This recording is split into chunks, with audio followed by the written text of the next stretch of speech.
Yay. Here we are again with the gene key of the day. It feels so good to be outside.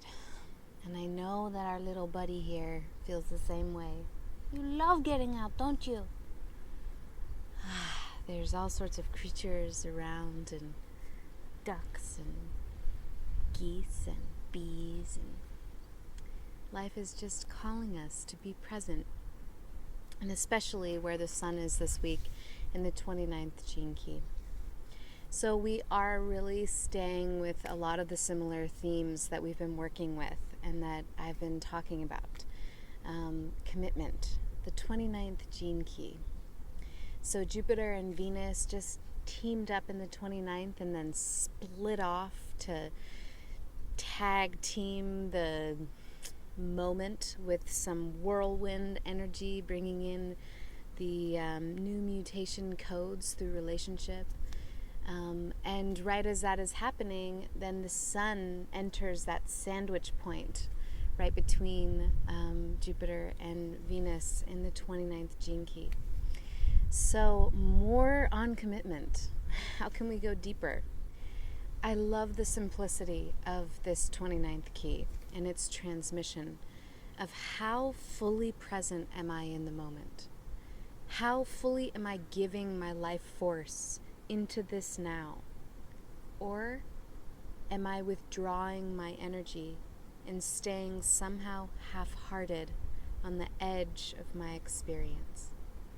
From half-heartedness to commitment to the devotional giving ourselves over to the one. So I find great examples of this in life all the time, and I think that's why I love it so much, is because it's really easy to see. It's really easy to notice when I'm being half-hearted and when I am fully in the moment. There's a big difference. And I tend to notice it a lot at festivals. So I'm going to use the metaphor, an example of a festival. And you can use this same metaphor in any kind of circumstance. It could be any moment. It could be any kind of event. But in this case, I feel like every festival has a collective current of present moment experience that is happening. And that could be on the dance floor, or that could be in the workshop, or it's happening all over the festival grounds. But there's some distinct energy field of those who are deep diving into the experience of the current of now. And I have noticed that oftentimes when I'm at a festival, and usually in the beginning, I will watch myself sit on the edge of this current, of these experiences. And I'll watch people have experience, and I'll sort of walk around putting my toe into things. Maybe I move my hips around on the edge of the dance floor, or maybe I walk by and listen a little bit to the workshop, or all those kinds of experiences. Kind of have half-hearted conversations with people that maybe I'm thinking about where I need to go next, or I'm not fully engaging.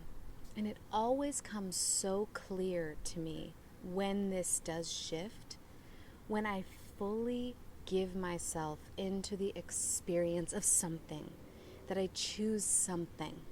I go to the workshop. I go on to the dance floor. I actually take in the musical group that is playing, and I receive their medicine. And that's when I feel like I'm in the moment. And all of a sudden, I'm a part of an experience that has been happening the whole weekend in various states and by various different people. But here I am now in the current, and it feels so much different.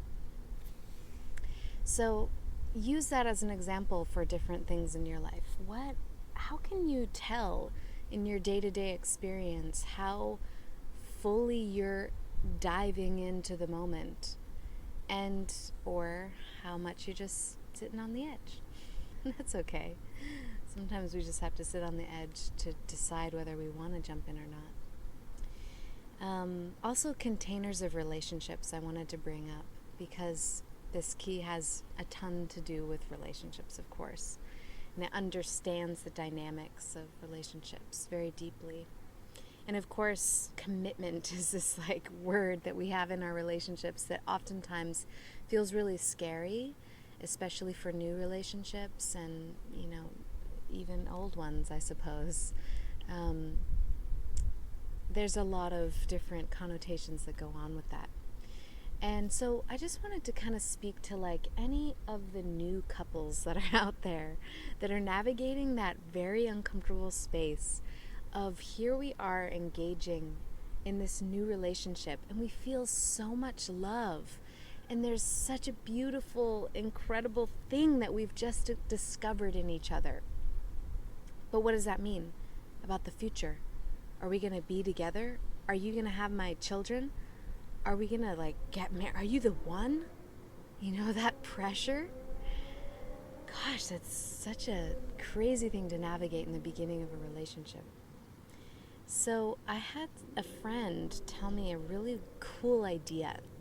And it's just the simplicity of creating a specific container that for a certain period of time, or for the duration of us traveling the Venus sequence together, we are going to be in a container of commitment, so that it doesn't feel like it's forever, but that you do give yourself over to the experience of being committed.